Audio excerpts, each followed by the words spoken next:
Hallo und willkommen in meiner Schmiede. So wie Armeeaufbau mal anders, kommt auch Warhammer und Geschichte so langsam zu einem Ende, jedenfalls vorerst. Die letzte Einheit, die jetzt noch Farbe braucht, sind die Ordensritter. In dem Fall breche ich ein bisschen aus der historischen Sache aus und male wirklich Ritter der Reichsgarde an, weil die gefallen mir sehr gut. Zuerst wusste ich auch nicht wirklich, welches Thema ich nehmen sollte, bis mich der gute Matt von Matt Tabletop auf die Schlacht von Pavia hingewiesen hat. In der erlitten die französischen Ritter eine bittere Niederlage gegen die kaiserlichen Landsknechte.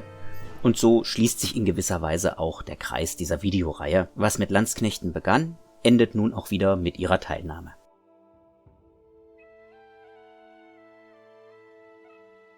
Die Schlacht von Pavia war Teil der Italienkriege, die zwischen 1494 und 1559 auf dem Gebiet des heutigen Italien, aber auch in Nordfrankreich und sogar in den Vereinigten Provinzen, also den heutigen Niederlanden, geführt wurden.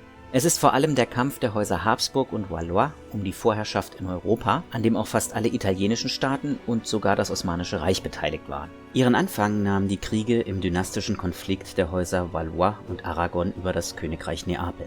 1494 marschierte Charles VIII. Von Frankreich in Italien ein, um seinen Anspruch auf das Königreich Neapel durchzusetzen. Bestärkt wurde er darin durch seinen Verbündeten, den Herzog von Mailand Ludovico Sforza. Dieser argumentierte, dass Neapel aufgrund der früheren Zugehörigkeit zum Hause Anjou legitimer Besitz des französischen Königs sei. Charles VIII. Besetzte Teile Italiens und eroberte Neapel, was eine plötzliche Verschiebung der Machtverhältnisse zur Folge hatte. Vor allem Herzog Ludovico erkannte, dass Charles nun auch Mailand beanspruchen konnte und wandte sich an Papst Alexander VI., den bekannten Rodrigo Borgia.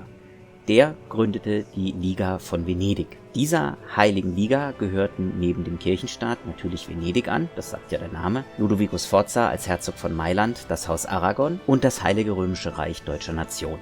Es gelang Charles zurückzuschlagen, aber sein Nachfolger Ludwig XII. Erneuerte seinen Anspruch und besetzte 1500 Mailand. Das Königreich Neapel fiel 1504 endgültig an Spanien. Gleichzeitig verbündete sich Maximilian I., Ludwigs Gegner auf deutscher Seite, mit Heinrich VII. Von England, was Frankreich von 3 Seiten einschloss. Nach Niederlagen in den Schlachten von Giengat und Novara musste Ludwig Mailand 1513 räumen. Erfolgreicher als Ludwig war sein Nachfolger François I., der gleich zu Beginn seiner Herrschaft nach dem Sieg in der Schlacht von Marignano Mailand wieder in Besitz nahm. Spanien erkannte dies 1516 im Vertrag von Noyon an. Allerdings veränderte sich die Lage mit der Wahl Karls V. zum Kaiser des Heiligen Römischen Reiches. Spanien und die habsburgischen Lande waren nun vereint und Frankreich sah sich mit einem Gegner konfrontiert, der das Land nicht nur von 2 Seiten aus bedrohen konnte, sondern auch über die Ressourcen aus den neu entdeckten Kolonien verfügte. Folglich erklärte Karl V. den Vertrag von Noyon für null und nichtig und die Italienkriege traten so 1521 in eine völlig neue Phase ein. König François führte im Oktober 1524 ein 26.200 Mann starkes Heer nach Pavia, das zum Herzogtum Mailand gehörte, und belagerte die Stadt. Das Heer bestand vor allem aus Söldnern, 8.000 Schweizern, 5.000 deutschen Landsknechten, die, wie wir im Landsknechtsvideo gelernt haben, eigentlich gar nicht hätten in die Dienste des französischen Königs treten dürfen, und 4.000 Italienern unter Giovanni di Medici. Die Kavallerie bestand aus 2.000 französischen Gendarmen und 1.200 Lance-Fournier. Mit Lanze ist dabei eine militärische Einheit genannt, die aus einem Ritter, seinem Knappen und bis zu 7 Gefolgsleuten bestehen konnte. Karl V.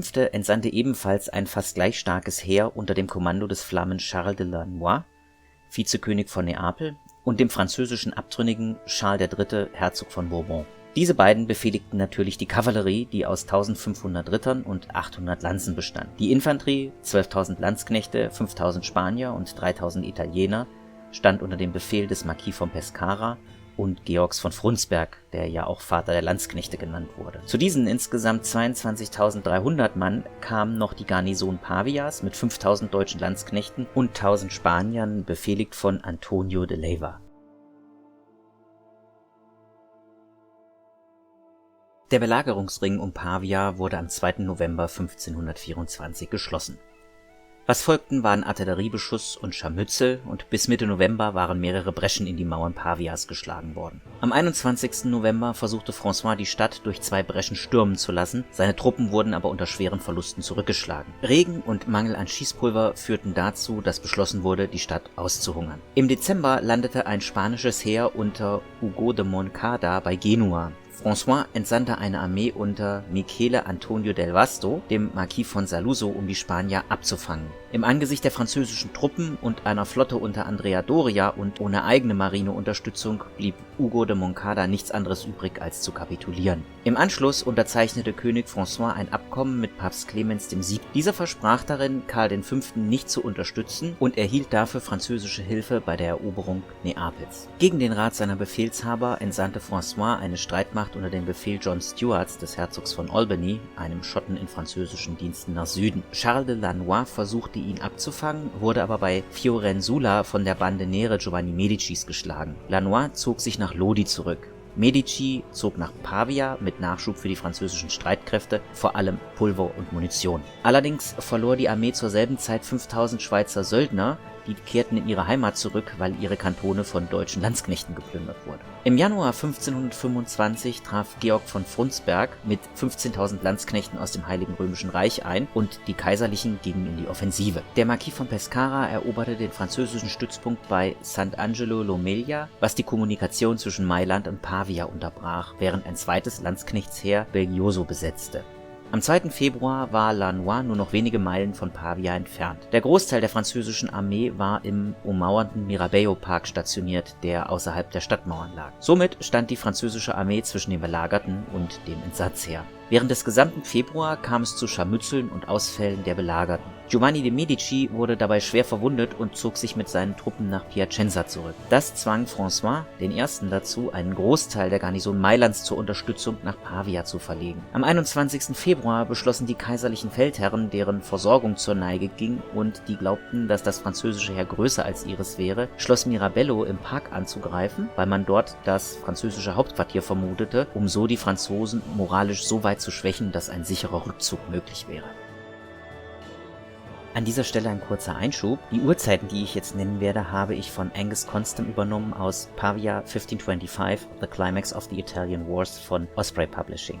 Am Morgen des 23. Februar marschierten Lannoys Truppen nach Norden, während gleichzeitig die kaiserliche Artillerie damit begann, die gegnerischen Stellungen zu beschießen, um den Vormarsch zu verschleiern. Kaiserliche Pioniere waren bereits ausgerückt und hatten damit begonnen, eine Bresche in die Mauern des Parks in der Nähe der Porta Pescarina zu schlagen. Gegen 5 Uhr rückten ca. 3000 Arkebusiere unter dem Befehl Alfonso d'Avalos in den Park ein und rückten auf Schloss Mirabeau vor. Dort wurde, wie bereits erwähnt, das französische Hauptquartier vermutet. Gleichzeitig rückte auch kaiserliche Kavallerie in den Park vor, um gegebenenfalls die französische Kavallerie abzufangen. Die kaiserliche Reiterei traf auf eine französische Kavallerieabteilung unter Charles Tieslins. Zur Unterstützung Tieslins marschierten Schweizer Landsknechte unter Robert de la Marck heran, die auf ihrem Weg eine spanische Batterie eroberten, die zur Unterstützung in den Park gebracht worden war. Dabei verfehlten sie die Arkebusiere, die gegen ca. 6:30 Uhr aus dem Wald bei Schloss Mirabello hervorkamen. Die Schweizer unter de la Marck trafen aber auf Georg von Frundsberg und 6000 Landsknechte, und um 7 Uhr war aus kleineren Scharmützeln eine Schlacht in der Nähe der geschlagenen Bresche geworden. Ein drittes Heer unter Lannoy marschierte gleichzeitig in den westlichen Teil des Parks, wo wirklich das französische Hauptquartier lag. Bis dahin war auf französischer Seite das Ausmaß der Angriffe überhaupt nicht bekannt gewesen, und gegen 7:20 Uhr wurde die kaiserliche Infanterie gesichtet und unter Artilleriefeuer genommen. Dadurch alarmiert, griff König François mit seinen Gendarmen die kaiserliche Kavallerie an und zerschlug sie. Was erstmal wie ein Vorteil wirkte, entpuppte sich aber als Nachteil. Zum einen behinderte der Kavallerieangriff die französische Artillerie, und gleichzeitig führte er den König von den unterstützenden Infanteristen weg. Der Marquis von Pescara formierte eine Verteidigungslinie entlang des Waldrandes und forderte weitere kaiserliche Unterstützung an. Frundsberg schlug zur selben Zeit die Schweizer Infanterie, die sich zur Flucht wandte. Gegen 8 Uhr umzingelten kaiserliche Pikeniere die französische Kavallerie. Diese, ohne die Möglichkeit zu manövrieren, wurden Mann für Mann getötet. Die herbeieilende französische Infanterie traf dann auf Frundsbergs Landsknechte, die ungefähr zur selben Zeit eintrafen. Die Franzosen wurden zurückgeschlagen und flohen. François I. kämpfte weiter, bis sein Pferd getötet wurde. Eskortiert von spanischen Arkebusieren und deutschen Landsknechten wurde er als Gefangener vom Feld geführt. Die Garnison Pavias hatte zu Beginn der Schlacht einen Ausfall gemacht und die feindlichen Belagerungslinien überrannt. Die französischen Kommandeure Montmorency und Florence zogen sich unter schweren Verlusten über den Ticino zurück. Die französische Nachhut unter dem Herzog von Alençon war bis dahin noch gar nicht an der Schlacht beteiligt gewesen. Als sie das Schlachtfeld endlich erreichte, erkannte der Herzog sehr schnell die Lage und zog sich nach Mailand zurück. Gegen 9 Uhr war die Schlacht dann endgültig vorbei. Die Franzosen waren entscheidend geschlagen worden, der König und viele hochrangige Adlige waren tot oder in Gefangenschaft. François I. war im Januar 1526 gezwungen, den Vertrag von Madrid zu unterzeichnen, indem er auf Mailand, Genua und Burgund verzichtete. Nach seiner Freilassung widerrief er den Vertrag mit der Begründung, er sei aufgrund seiner Gefangenschaft gezwungen gewesen zu unterzeichnen. Was folgte, war ein neuer Krieg, der bis 1529 andauerte.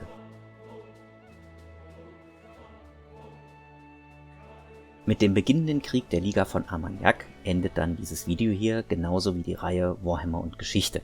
Jedenfalls fürs Erste. Ich habe, wie bereits gesagt, ein neues Projekt im Kopf und arbeite auch schon daran, allerdings diesmal ohne Warhammer-Modelle. Ich hoffe, das Video hat euch gefallen und wenn es das getan hat, lasst mir einen Like oder Kommentar da, teilt das Video, abonniert den Kanal und natürlich läutet die Glocke.